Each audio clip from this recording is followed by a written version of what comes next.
Hi friends, എല്ലാവർക്കും ഹരിദാസ് ഹെവനിലേക്ക് സ്വാഗതം.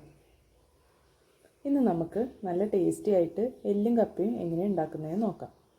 അപ്പോൾ ആദ്യമേ അതിന് വേണ്ടിയിട്ട് ഒരു പാൻ വെച്ചിട്ട് വെളിച്ചെണ്ണ ഒഴിച്ച് അതിലേക്ക് കുറച്ച് പെരിഞ്ജീരകവും കുരുമുളകും ഇട്ട് കൊടുത്തിട്ടുണ്ട്. ഇനി ഇത് നന്നായിട്ടൊന്ന് മൊരിഞ്ഞ് വരട്ടെ. അതിനുശേഷം വൃത്തിയാക്കി വെച്ചിട്ടുള്ള ഒരു 10 ചെറിയുള്ളി, ഒരു കഷ്ണം ഇഞ്ചി, കുറച്ച് വെളുത്തുള്ളി, പിന്നെ തേങ്ങ ചെറുതാക്കി മുറിച്ചെടുത്തിട്ടുള്ളത്, ഇതെല്ലാം കൂടി ഇട്ട് കൊടുത്തിട്ടുണ്ട്. ഇനി ഇത് നന്നായിട്ടൊന്ന് ഈ വെളിച്ചെണ്ണയിൽ മൊരിഞ്ഞ് വരണം.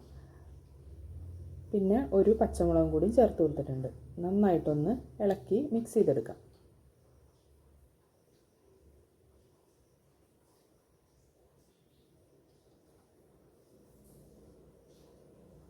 ഇപ്പോൾ അതേ സവാളയും വെളുത്തുള്ളി എല്ലാം നന്നായി. കുറച്ച് മുളക് പൊടി, നമ്മൾ ഓൾറെഡി കുരുമുളക് ചേർത്തിട്ടുണ്ടല്ലോ, അതുകൊണ്ട് മുളക് പൊടി കുറച്ച് ചേർത്താൽ മതി. പിന്നെ കുറച്ച് മല്ലിപ്പൊടി, ഏകദേശം 2 സ്പൂണോളം. എന്നിട്ട് ഇതുപോലെ നന്നായിട്ടൊന്ന് മൊരിച്ചെടുക്കണം. പൊടികളുടെ പച്ചമണമൊക്കെ നന്നായിട്ട് മാറി വരണം. ഇനി ഇത് തണുക്കാൻ വേണ്ടിയിട്ട് സൈഡിലോട്ട് മാറ്റി വയ്ക്കാം. കുക്കറിൽ എല്ലുള്ള ബീഫാണ് എടുത്തിരിക്കുന്നത് കേട്ടോ. ഇത് കുറച്ച് ഉപ്പും മഞ്ഞൾപ്പൊടി കുരുമുളക് പൊടിയും ചേർത്തിട്ട് കുറച്ച് വെള്ളം കൂടി ഒഴിച്ചിട്ട് ഒരു 6 വിസിലോളം ഞാൻ വേവിച്ചെടുത്തിട്ടുണ്ട്.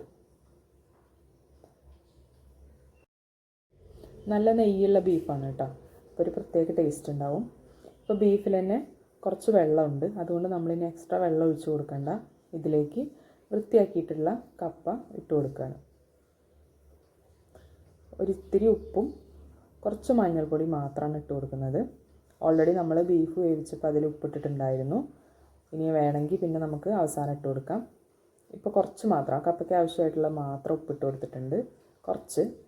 എന്നിട്ട് നമുക്കിത് നന്നായിട്ടൊന്ന് ഇളക്കി മിക്സ് ചെയ്ത് കൊടുക്കാം. ഈ സമയത്തിന് വേറെ വെള്ളമൊന്നും ഒഴിച്ച് കൊടുക്കണ്ട കേട്ടോ, ബീഫിൽ തന്നെ വെള്ളമുണ്ട്.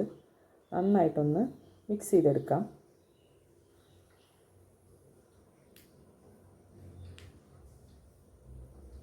ഇനി ഇത് ഒരു വിസിൽ വരാൻ വേണ്ടിയിട്ട് വെയിറ്റ് ചെയ്യാം.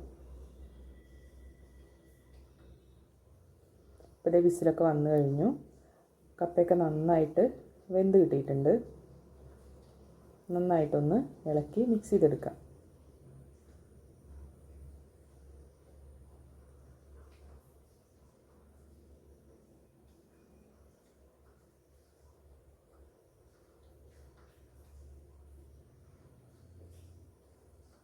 ഇനി ഇതിലേക്ക് നമ്മൾ നേരത്തെ തയ്യാറാക്കി വെച്ചിട്ടുള്ള മസാല മിക്സിയിൽ അരച്ചെടുത്തത് ചേർത്ത് കൊടുക്കാം.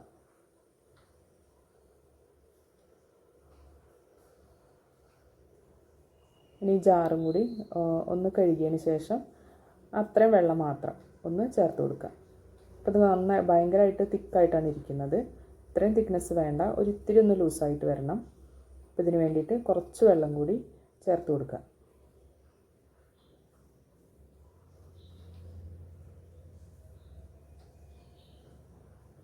ഈ സമയത്ത് ഫ്ലെയിം ഓഫാക്കിയിട്ടാണ് വെച്ചിരിക്കുന്നത് കേട്ടോ. ഇനി വെള്ളം കൂടി ചേർത്ത് കഴിഞ്ഞതിന് ശേഷം ലോ ഫ്ലെയിമിലിട്ടിട്ട് ചെറുതായിട്ട് ഇതൊന്ന് ചൂടാക്കിയെടുത്താൽ മാത്രം മതി. ഈ സമയത്ത് നമുക്ക് ഉപ്പൊക്കെ നോക്കണം.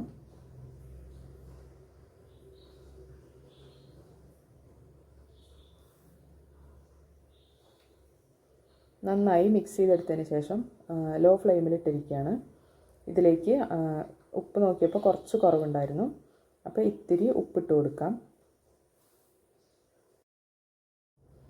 കുറച്ച് ഉപ്പിട്ട് കൊടുത്തിട്ടുണ്ട്. പിന്നെ കുറച്ച് കറിവേപ്പിലയും കൂടി ഇട്ട് കൊടുത്തിട്ടുണ്ട്.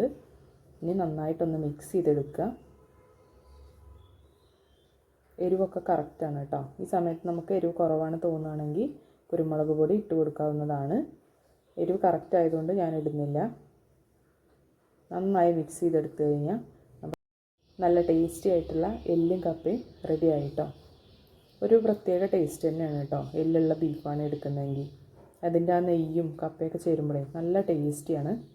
അപ്പോൾ എല്ലാവരും ഒന്ന് ട്രൈ ചെയ്ത് നോക്കുക. വീഡിയോ ഇഷ്ടപ്പെടുകയാണെങ്കിൽ ലൈക്ക് ചെയ്യുക, സബ്സ്ക്രൈബ് ചെയ്യുക, കമൻറ്റ് ചെയ്യുക. എല്ലാ വീഡിയോസും കാണാം കേട്ടോ. താങ്ക്